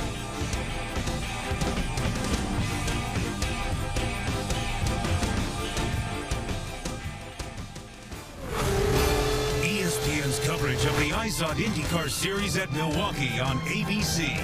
Brought to you by IZOD. Visit IZOD.com to find the latest in IZOD color and performance.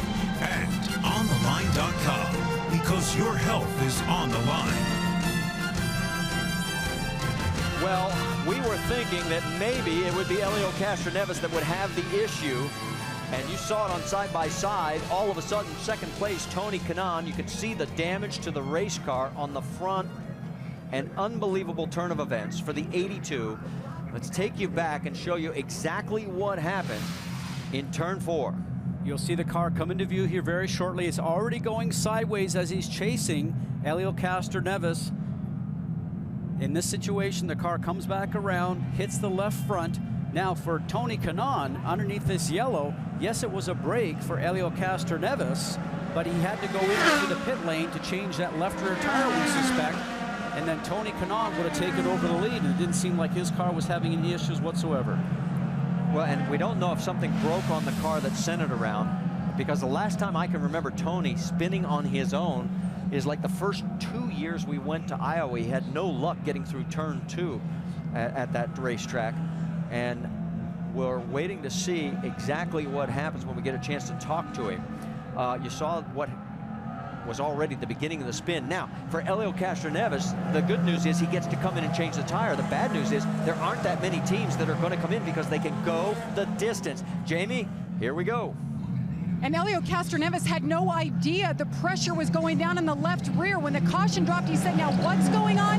He said, your tire pressure is low. Then he said, can I run on 3 tires? They really contemplated staying out. But you see there, Tim Cindric made the call. Be safe rather than sorry. They came in and got 4 fresh tires for Helio Castroneves. Marco Andretti also comes in as he was on the lead lap as well. He gets fresh tires and goes back out. Alex Tagliani also has come in, but he is 19 laps down as he has been struggling all day. Let's check in with Vince Welch. With Mark Johnson, who handles the strategy for Tony Kanaan. Mark, it had been such a good run for TK throughout the course of the day. You guys hadn't even touched the race car. Any indication as to what might have happened with that incident? No, absolutely not. I haven't talked to Tony. He just said, guys, I'm sorry I crashed. And just watching a replay of it, it didn't look like there was any indicator there that was anything wrong. So just one of those racing things, I guess. Thanks, Mark. Certainly a disappointing finish. 2 of their 3 cars now out for KV Racing Technologies. And you're right, Vince. I mean, this day started with such promise. They qualified 4th, 5th, and 6th, the best ever for KV Racing Technology since they joined the series. And now they're down to 1 bullet left. That's Takuma Sato in 7th position. Dario's, as we mentioned, clinched the 2 bonus points for leading the most laps. Here are the Firestone lap leaders. As you can see, a huge margin over 2nd place Tony Kanaan, 3rd place Helio Castroneves. And Franchitti now finds himself back in the race lead. And guess who is in 2nd place? Graham Rahal, through all this happening. And 3rd place is Will Power. Now remember, in the first half of this race, I mean, Will Power looked like he couldn't get out of his own way. He couldn't get higher than 13th. And here he is with 25 to go, and he's in 3rd. But when I spoke to him earlier today, he said we just went too far in qualifying for the car. It was too loose. It means the back end wants to come around. I think I have a good race car. We just hopefully will have some good luck.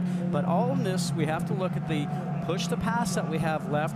Franchitti has 11, Rahal has 8, and Will Power has 8. And for Will Power, he's going to say, come on, Graham, get up there, get underneath Dario Franchitti on this restart. Give me a shot at getting past you guys up front. It's going to be an interesting play to see who gets the jump here on the restart.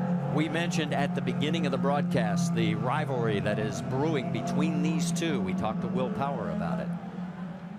It's a friendly rivalry. You know, we actually haven't had any wars of words or anything like that, you know, in the media. It's, you know, I keep the racing on the track, you know. Dario's a good guy. He's actually a guy that I looked up to a lot when I was coming up through the ranks. You know, very, you know, he's always fast, always a good driver, and you know, I'm glad to be racing him. He's a clean but tough racer. Got half the season left, but remember that Dario Franchitti at Texas made a big issue about the points that he lost to Will Power. The net loss was 5 points. The only guy that scored more points than Dario that night in that 2-race set was the man in 3rd place, Will Power, and that was 5 more. Well, guess what? The way they run right now, Dario Franchitti doesn't want to hear this, but again, it's still got 23 laps to go. The margin is 3 with Will Power in front of Dario Franchitti. Go back to the moment, and you can see Dario Franchitti's look on his face when he went to turn that wheel. The fan said yes, and he goes, oh, no. So he tried to make a good face out of it, but you could tell. And he just sliced and diced his way as best that he could, fought his way back to 7th after winning race number 1. But it was Will Power going on to take the win in that 2nd race. Mention the points, and there they are as of right now. And Oriol Servia, who is running 4th, would move ahead of Scott Dixon into the 3rd position. Well back, though, of the 2 front runners. All right, let's get an update on the 12th car. What about it, Vince? Well, they've certainly been patient today in working your way up. Now, Clive in 3rd position. Do you have enough to get to the front? We'll see. He's done a good job so far, but they're tougher. The further towards the front you get, the tougher they are. That's for sure. And remember, before the race today, Clive Howe told me we're racing with Dario. Not necessarily the win, but that could end up being one and the same, and it certainly looks to be the case here, Marty. Well, and what's going to be interesting, let's set this restart because we're getting ready to go. Remember, when Franchitti's had clean air and fresh tires, he's been a rocket ship, but these tires are not fresh. And the other side about that, remember, this is double file restart now. Usually, for Will Power, he'd be third in the line, but right now he's going to start directly behind the guy he's chasing the championship, Dario Franchitti. All right, we go back to green flag racing. There'll be 20 laps remaining. Up front, it is Franchitti alongside with Rahal. Franchitti's chosen the inside, as everybody has. Then Power and Servia. Danica Patrick is fifth, and James Hinchcliffe is sixth. And we're green. Here we go. Rahal right behind you. About less than half the car length back. You're all clear. Well, you saw Graham Rahal in the Service Central car slice right behind Dario Franchitti and take the air away from Will Power, allowing Servia just to get in between them. And Danica Patrick had to get on the binders hard. She almost ran into the rear end of Power, and it allows Franchitti to open up a sizable margin here with now 19 laps to go. Scott Dixon trying to get around the 5 of Takuma Sato. Sato running in that 7th position despite the fact he had to serve that pass-through penalty after striking the crew and winning pit road. The last hope for KV Racing Technology to come out of here with a good finish, the 5 of Takuma Sato. How about that James Hinchcliffe also running in 6th right in front of Sato and right behind Danica Patrick. The rookie doing a fine job here. The best run he's had on the oval so far since his rookie season started. Danica Patrick, she started 15th, has made her way into the top 5. If she can stay there, it'd be her first top 5 of the year, Scott. She certainly loves the ovals a little bit better than road courses, although she came through in the road course type of series, Marty. For some reason, she's just not really as run as strong. Helio Castroneves, of course, he pitted because of the tire. There's a conversation on the radio. Let's listen. Dude, that thing was flat. Yep, nothing I can do now, guys. Good job, everyone. But let's keep going. Still 3 laps to go. So the move was good, and they got him back out. He is 5.5 seconds behind, but he's got to get around teammate Ryan Briscoe. That's going to be no easy task. You're on board with Briscoe. Jamie, you got more?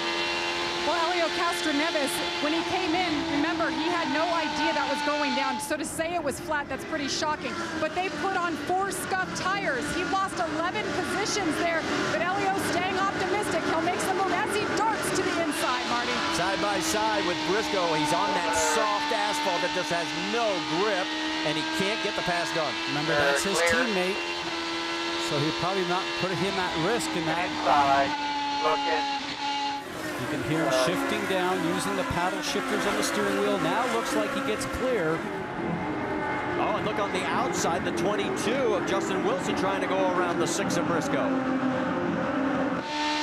You're not missing anything up front. Franchitti's lead is 1.5 seconds. This is the best battle he's got. Inside. And Justin Wilson is going to go around Briscoe. So in less than a lap and a half, Briscoe has dropped 2 spots down to 11th.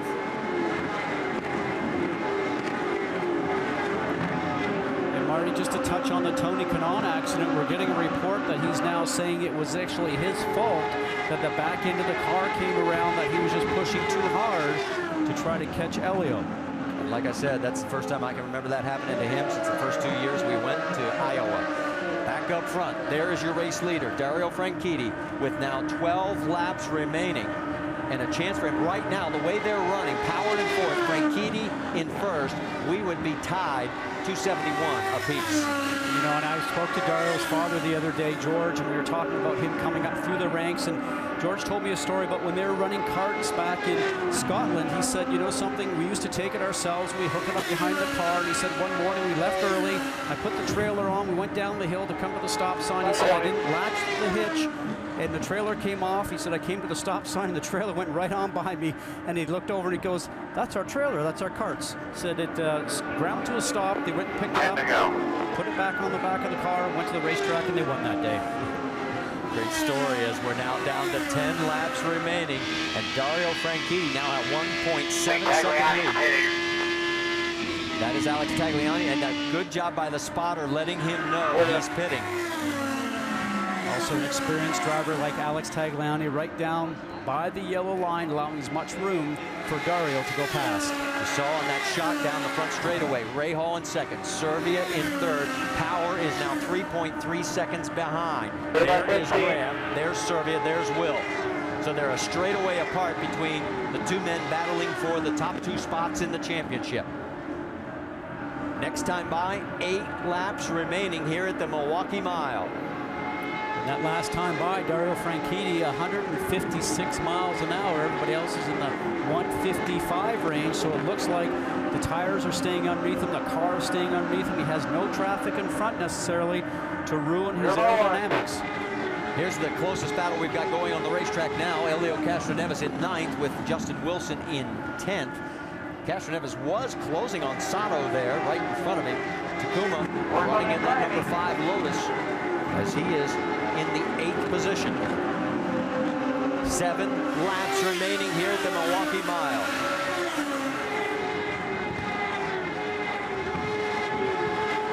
Looks like Wilson cannot do anything to close the gap now. He did for a moment, but all of a sudden, Castroneves pulls away. In fact, Castroneves gets closer to Takuma.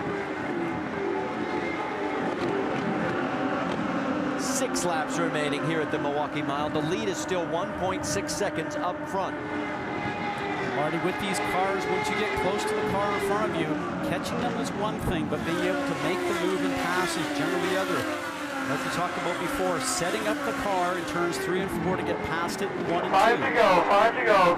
5 more miles here at the famous Milwaukee Mile. And there is your race leader, Dario Franchitti, 1.7 seconds ahead of Graham Rahal. And as we mentioned, the points as of now, they would be tied. And with 4 laps to go, the second half of the championship campaign is going to be extremely exciting to watch. And also a great run for Rahal. Remember, a sister team to Dario Franchitti's car. 4 cars running out of that camp now with the Ganassi Racing team. This is a great run because there has been some frustration with Graham Rahal that he's not got the speed out of his cars that his target teammate cars have had. Well, he finished 2nd back at Brazil, so this would match his season best. He finished 3rd, of course, at the Indianapolis 500, his best finish ever there. Then he was 9th at the first race at Texas, 30th in the 2nd race. And now, coming down for 2 laps remaining. This one's not in doubt unless something happens with the number 10 of Dario Franchitti. His lead, a 1.5 seconds.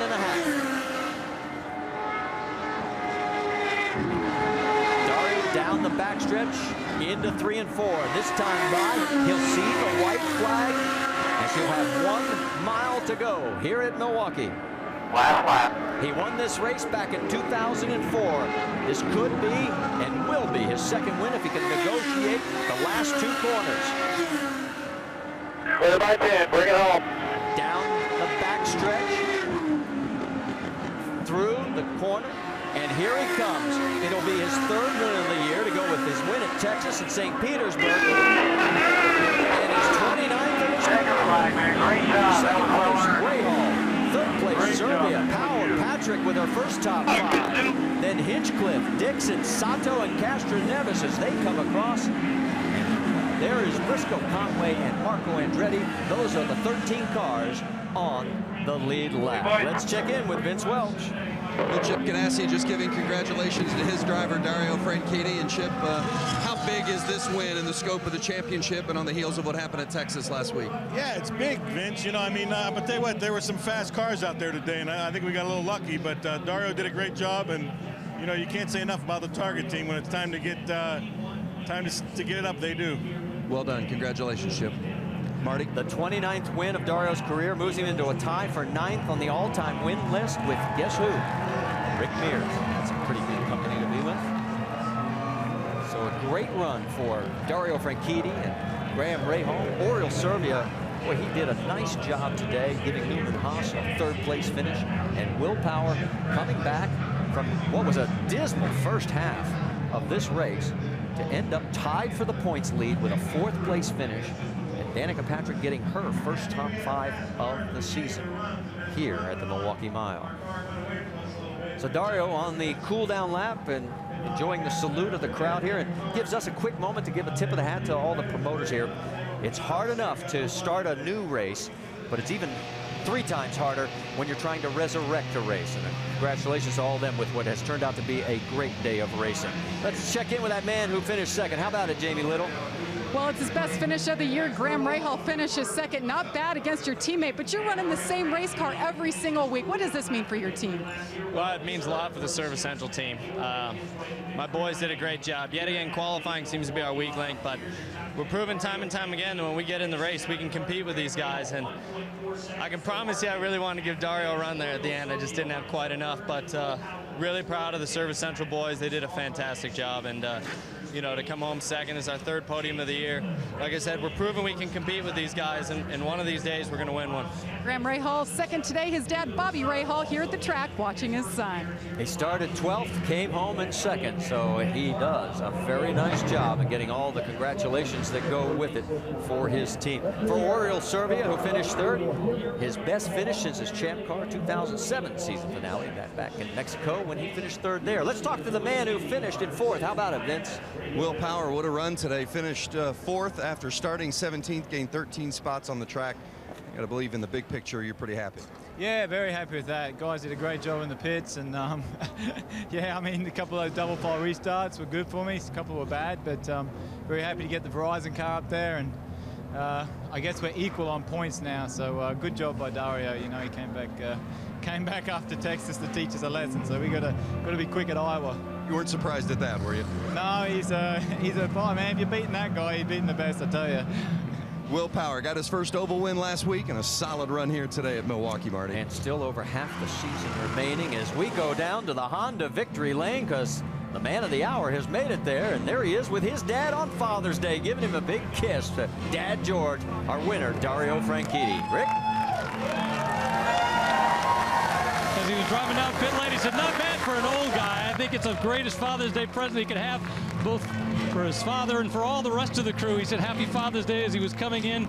Yeah, it's the 29th victory. Yeah, it's the 80th time he's been on a podium. But more importantly, according to everybody's math down here, you're now tied with Will Power, and that has to mean a lot coming out of this race. Not as much as winning this race does. The championship will take care of itself if you can keep winning races, and that's why we do this. But, oh, man. Great job by this Target team again today. This Downey car was fast. We keep changing the colors, but it's been quick the whole time. So yeah, really happy, man. That was a tough race. I was going to say, you led at the beginning, looked like you were going to dominate, and then things started to fall off. Why? Well, and Canan showed up, didn't he? I mean, Tony was really strong. Typical racing with Tony, though, man. You can race with him inches apart.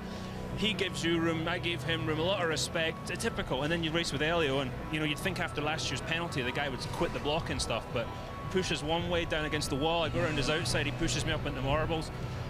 I don't know what it would take for this guy to understand that blocking is not allowed, but anyway, on the good stuff, I'm so happy to have won here, come back to the mile, man. This is hard work. They said, what do you want to fix in the car? I said, well, we're losing the front here, we're losing the rear. You fix one, we're going to screw up the other even worse, so I'll just hang on to it. And no, great feeling, man, and happy Father's Day to everybody out there. I had to win this because I forgot to buy my dad a present. I think he's got the best present he could ask for today. Dario Franchitti winning here at the Milwaukee Mile. And he can give him the trophy for a Father's Day present. Final thought? Marty, I love the 1 mile tracks. I can't wait until our next race at Loudon on ABC on August 14th. It will be just like this one. In fact, you just did what I'm supposed to do. That is our next stop on ABC. It's New Hampshire, it's Loudon, and it's Sunday, August 14th. Mark your calendar because this was just as exciting as it's going to be there. Up next, ABC World News, or your local news, except on the West Coast. Dario Franchitti, our winner today in Milwaukee. And on Father's Day, I hope you're having as happy a day as those two are. I'm Marty Reed for our entire ESPN and ABC crew. Till we meet again.